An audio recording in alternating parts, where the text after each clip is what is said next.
جو زمین پہ خدا بن بیٹھے ہیں، جو زمین پہ خدا بن بیٹھے ہیں، اللہ کے قہر کا انتظار کریں۔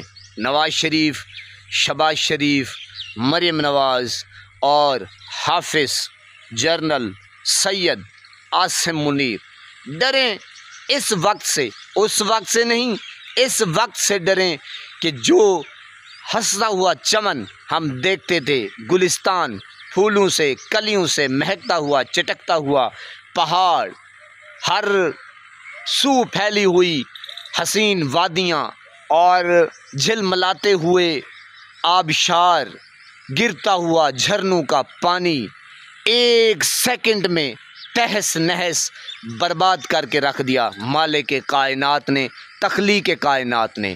آنکھیں کھولو، پی ڈی ایم کا کرپٹ ٹولہ جو پاکستان کے اوپر مسلط ہیں، قبضہ گروپ ہے، قابض ہیں، اس وقت غریب عوام دہائیاں دے رہی ہے، حیران ہے، پریشان ہے۔ چور راستے سے آپ لوگ آئے ہیں اور پاکستان کو لوٹ لوٹ کے اپنے محلات، اپنے بلڈنگیں، اپنے اثاثے، باہر جائیدادیں، پاکستان میں جائیدادیں، غریب بیچارہ اللہ کی طرف دیکھ رہا ہے، اللہ کی مدد کو پکار رہا ہے۔ ڈرو اس وقت سے کہ جب ایک سیکنڈ میں یہ جو آپ سب کچھ دیکھ رہے ہیں، پناہ خدا کی، رونگٹے کھڑے کر دینے والے مناظر، دل دہلا دینے والے مناظر کہ بندہ جو ہے اس کے اوسان خطا ہو جاتے ہیں، بندے کے پاؤں سے زمین کھسک جاتی ہے۔ اور میں نے کہا پناہ مالک کی لاٹھی، اللہ رب العزت کے شان کی قسم، اللہ رب العزت کے عروج کی قسم، جو لوگوں کو زوال دیتا ہے، اس زوال کی قسم، اللہ جب کسی سے ناراض ہوتا ہے، اوئے ہوئے ہوئے، اللہ اکبر۔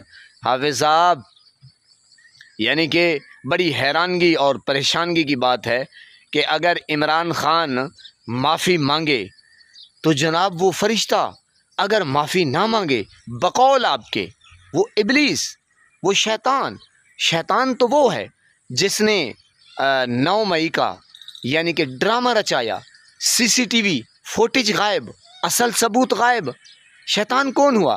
اور 8 فروری کا الیکشن چوری، شیطان کون ہوا؟ مجھے تو سمجھ نہیں آتی آپ کون سے حافظ ہیں، کہاں سے آپ نے حفظ کیا ہے، کون سا ایسا آپ کا من گھڑت قرآن پاک ہے؟ میری تو توبہ ہے، اللہ پاک معاف فرمائے، اللہ پاک کرم فرمائے کہ آپ کیا کہہ رہے ہیں۔ قوم کس طرف ہے اور پوری قوم جو ہے وہ مرشد عمران خان کے ساتھ کھڑی ہے، آپ کہاں کھڑے ہیں؟ آپ کی آنکھوں کے اوپر پٹی تو نہیں بندھی ہوئی بادشاہت کی، رونت کی، پناہ خدا کی؟ بہرحال یہ مناظر دیکھ کے میرے خیال میں آپ کو قبر یاد آنی چاہیے، جو اس وقت حالات ہیں کشمیر کے، گلگت بلتستان کے اور KPK کے، پناہ خدا کی۔ میرے خیال میں جو انسان ہے وہ دیکھ کے ہی سیدھا ہو جاتا ہے، اپنا قبلہ درست کر لیتا ہے۔ آپ ہیں کہ ابھی فرعونیت پہ تلے ہوئے ہیں۔ بہرحال یہ چند سیکنڈ کی بات ہے کہ پانسا پلٹ جائے گا۔ آپ نے شاید سنا ہوگا، دیکھا ہوگا کہ ضیاء الحق وہ بھی آپ کی طرح ایسے ہی بڑے دبدبے اور روب کے ساتھ ایک سیکنڈ نہیں لگا تھا، بہاولپور آیا تھا آم کھانے اور آم کی طرح ہواؤں میں اڑ گیا۔ اس کی کیری جو ہے، جو خاک ہے، جس کو ہم سرائی کی سوا کہتے ہیں، وہ بھی نہیں ملی، نام نہیں رہا اس کا، نشانوں میں، ناموں میں۔ آپ جائیں قبر دیکھیں، اس کی ایک تختی لگی ہوئی ہے، جیسے وہ روڈ بنانے آتے ہیں اور سائڈ پہ 2 کلومیٹر 3 کلومیٹر وہ لگی ہوئی ہے۔ تو آپ کس کھیت کی مولی ہیں؟ آپ بھی اڑ جائیں گے ہواؤں میں۔ بہرحال اپنا قبلہ درست کر لیں، اور جو فیصلے ہیں پاکستان کے وہ صرف اور صرف عوام کرتی ہے، اور عوام ہی کرتی آئی ہے اور عوام ہی کرے گی۔ باقی آپ معافی مانگیں یا نہ مانگیں، اللہ سب کچھ دیکھ رہا ہے۔ السلام علیکم۔